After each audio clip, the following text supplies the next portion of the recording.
आज जब भी सागर जिले के इतिहास की बात होती है तो हर किसी की इच्छा होती है इसको और करीब से जानने की और समझने की, और फिर नई पीढ़ी को तो जानना ही चाहिए। इसके लिए आइए देखते हैं सागर सैनिक न्यूज चैनल की यह श्रृंखला, और वह भी आपके अपने इस न्यूज चैनल को सब्सक्राइब करने के साथ। दोस्तों, इस वीडियो में हम आपको ब्राह्मण जाति के ऐसे महान वीर योद्धा के बारे में बता रहे हैं जिसने धर्म रक्षा के लिए अपना सब कुछ दांव पर लगा दिया। लेकिन इतिहास के अधिकांश ग्रंथों में यही बताया गया है कि ब्राह्मण जाति के इस वीर सेनापति ने अपने राजा की हत्या कर दी और राजपाट अपने कब्जे में कर लिया। दोस्तों, इस वीर योद्धा का नाम है पुष्यमित्र शुंग, जो मौर्य काल में सेनापति था और जिसने अपने ही राजा बृहद्रथ की हत्या कर दी थी। मौर्य काल में बुंदेलखंड का भी कुछ भाग शामिल था।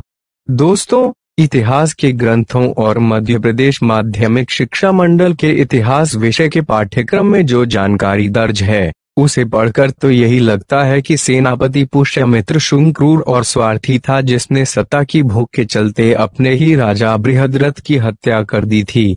मध्य प्रदेश में इतिहास पढ़ने वाले कक्षा 11वीं और 12वीं के छात्र छात्राओं को यह नहीं बताया गया कि ब्राह्मण जाति के वीर सपूत पुष्यमित्र शुंग को अपने राजा की हत्या क्यों करना पड़ी, और राजपाट संभालने के बाद पुष्यमित्र शुंग ने भारत के धर्म रक्षा के लिए क्या क्या किया। दोस्तों, पुष्यमित्र शुंग की गौरव गाथा बताने के पहले हम आपको बता रहे हैं कि इतिहास के ग्रंथों में पुष्यमित्र शुंग के बारे में लिखा क्या है। विद्वान इतिहासकार राय बहादुर हीरालाल ने सन 1922 में प्रकाशित अपने एक ग्रंथ में लिखा है कि मौर्य वंशीय सम्राट अशोक की मृत्यु होते ही अवनति ने अपना पाया जमाया। अंत में मौर्यों के ही सेनापति पुष्यमित्र ने धोखा दिया और अंतिम राजा को मारकर गद्दी पर बैठ गया। इस पुस्तक में पुष्यमित्र को स्वामी घाती बताया गया है। दोस्तों, इसी तरह विद्वान लेखक गोरेलाल तिवारी द्वारा साल 1933 में प्रकाशित ग्रंथ बुंदेलखंड का संक्षिप्त इतिहास में बताया गया है कि मौर्य साम्राज्य का सेनापति पुष्यमित्र शुंग अपने स्वामी बृहद्रथ को मारकर स्वयं राजा बन गया और सारा मौर्य साम्राज्य अपने अधिकार में कर बैठा। दोस्तों, मध्य प्रदेश में माध्यमिक शिक्षा मंडल के इतिहास विषय के पाठ्यक्रम में कक्षा 11वीं और 12वीं के बच्चों को पढ़ाया जा रहा है कि मौर्य वंश का अंतिम शासक बृहद्रथ था, जो कि अत्यंत अयोग्य और विलासी प्रवृत्ति का व्यक्ति था। बृहद्रथ के सेनापति पुष्यमित्र शुंग ने उसकी दुर्बलता का लाभ उठाकर उसकी हत्या कर दी और मगध में एक नवीन राजवंश की नींव डाली। दोस्तों, ब्राह्मण जाति के सेनापति पुष्यमित्र शुंग का जो महत्वपूर्ण पहलू इतिहास की इन किताबों ने नजर नहीं आ रहा, उसे देखने के पहले बहुत संक्षिप्त में मौर्य वंश की बात कर ली जाए, क्योंकि उसका संबंध बुंदेलखंड और सागर जिले से भी रहा है। दोस्तों, चंद्रगुप्त मौर्य के उत्तराधिकारियों में सम्राट अशोक का नाम सभी के लिए जाना पहचाना है।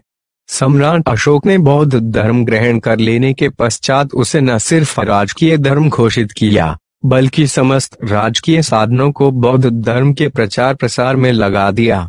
उस काल में बौद्ध धर्म का प्रसार अत्यधिक तीव्रता से न केवल भारत में वरन विश्व के अनेक देशों में हुआ। सम्राट अशोक की मृत्यु होते ही साम्राज्य दो भागों में बंट गया। मौर्य वंश के अंतिम राजा बृहद्रथ की हत्या के बाद पुष्यमित्र शुंग का युवराज अग्निमित्र भेलसा विदिशा के पास बेसनगर में सूबेदार था और बुंदेलखंड इसी के सूबे के अंतर्गत शामिल है। दोस्तों, जैसा कि आप जानते हैं कि सम्राट अशोक बहुत ही वीर पराक्रमी और हठी योद्धा सिद्ध हुए। इनका शुरुआती जीवन क्रूरता से बीता। इसी क्रूरता की वजह से भारत भूमि विश्व भर में पूजी जाने लगी। भारत का व्यापार, धर्म और समृद्धि अपने उत्कर्ष पर पहुंचने लगी। पर इतने महान और कुशल योद्धा सम्राट अशोक ने कलिंग के उस महाविनाशी युद्ध के बाद बौद्ध धर्म अपना लिया और शांति के मार्ग पर बौद्ध धर्म के प्रचार की ओर बढ़ने लगे। सम्राट अशोक और उसके बाद के शासकों के बौद्ध धर्म प्रचार से भारतीय धर्म खतरे में आने लग गया। लोग राजाओं के डर से बौद्ध धर्म अपनाने लग गए। भारत की हजारों सालों से जमाई हुई सनातन धर्म व्यवस्था मिटने लगी। वहीं दूसरी ओर उस जमाने का मौर्य साम्राज्य सनातन धर्म से अलग होने के कारण टुकड़ों टुकड़ों में भंगना शुरू हो गया, क्योंकि अनेक क्षत्रिय राजाओं ने बौद्ध राजा की अधीनता स्वीकार करने से मना कर दिया। दोस्तों, पुष्यमित्र शुंग का जन्म ईसा के जन्म से 184 साल पहले हुआ था। पुष्यमित्र शुंग सम्राट अशोक के वंशज सम्राट बृहद्रथ के सेनापति थे। सम्राट बृहद्रथ बौद्ध धर्म अपना चुके थे और मात्र शांति चाहते थे, जबकि पुष्यमित्र शुंग पूर्ण रूप से एक योद्धा थे जो अपने स्वाभिमान के लिए जीते थे। कमजोर हो चुके मगध साम्राज्य के सम्राट बृहद्रथ की शांति की राहों पर चलने के चलते विदेशी यवन यूनानी डेमेट्रियस ने मौका पाकर लगातार भारत के सिंध पर हमले करने शुरू कर दिए। इन भयंकर हमलों का जवाब देना बौद्ध शासकों के लिए भारी पड़ रहा था। मौर्य साम्राज्य चारों तक से शत्रुओं से घिर चुका था, क्योंकि विदेशियों की नजरें भारत की अपार संपदा पर थी। सिंध की तरफ विदेशी ग्रीक डेमेट्रियस की सेनाओं ने सिंध के स्थानीय बौद्ध भिक्षुओं को अपने साथ मिला लिया। उन्होंने बौद्ध भिक्षुओं को अपनी बातों में उलझाकर भरोसा दिलाया कि तुमने अगर हमारा साथ दिया तो हमारे राजा बौद्ध धर्म अपना लेंगे। बौद्धों का विश्वास जीतकर विदेशी यवन सैनिक भिक्षुओं के भेष में बौद्धों के साथ रहने लगे। ऐसा करने के पीछे उनका असली मकसद बृहद्रथ की सेना की तैयारियों की टोह लेना था। बौद्ध भिक्षु ग्रीक सैनिकों को भिक्षुओं के भेष में अपने मठों में पनाह देने लगे और ये बहुरूपीय ग्रीक भिक्षु अपने साथ हथियार भी छिपाने लगे। इस तरह डेमेट्रियस द्वारा भारत विजय की तैयारियां शुरू हो गई। मगध के गुप्तचरों ने यह बात सम्राट बृहद्रथ को बताई, पर उन्होंने इसे वक्त पे छोड़ते हुए कहा कि समय आने पर जवाब दिया जाएगा। इस पर सेनापति पुष्यमित्र ने बृहद्रथ से कहा कि हे राजन, आज्ञा दें तो मैं अभी इन बौद्धों की बस्तियों को उजाड़ दूं। इनका इतना दुस्साहस कैसे हो सकता है कि हमें चुनौती दे सके?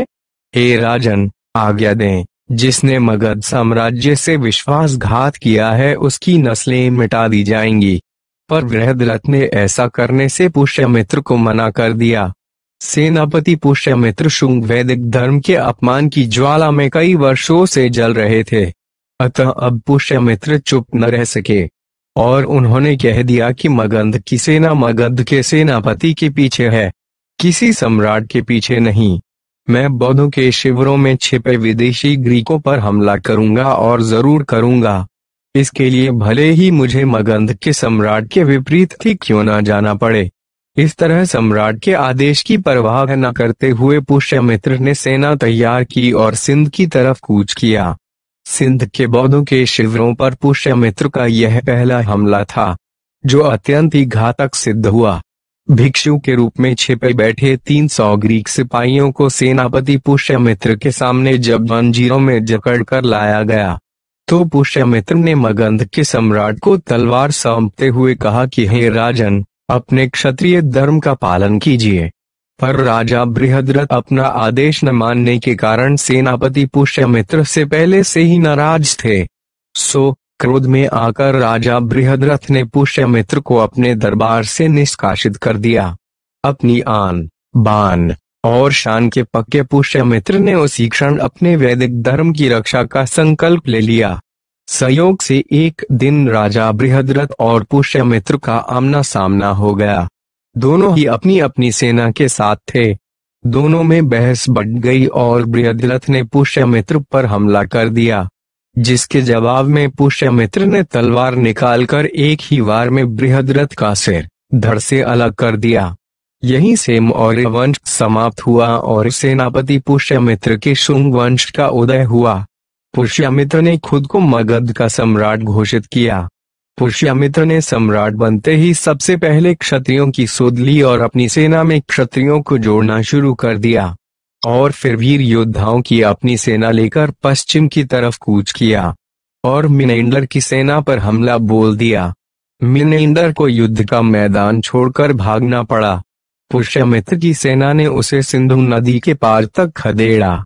दूसरी तरफ पुष्यमित्र शुंगन के पुत्र अग्निमित्र ने दक्षिण के राजा यज्ञसेन पर चढ़ाई कर दी और भेलसा यानी विदिशा सहित दक्षिण के अधिपति बनकर बुंदेलखंड तक वैदिक धर्म की पताका फहराई। इस तरह ब्राह्मण जाति के वीर पुष्यमित्र शुंग ने तेजी से हिंदू धर्म का पुनः विस्तार किया। बौद्ध बन चुके लाखों लोगों को हिंदू धर्म में वापस लाया गया। पुष्यमित्र ने 3 बार अश्वमेध यज्ञ कराए। आर्य सम्राट के रूप में उनकी पताका पूरे भारतवर्ष में लहराई। दोस्तों, निश्चित ही यह इतिहास जानकर आप स्वयं में गौरवान्वित महसूस कर रहे होंगे। इसलिए हमें विश्वास है कि आप अपने इस सागर सैनिक चैनल को सब्सक्राइब, लाइक और मित्रों से शेयर जरूर करेंगे। धन्यवाद।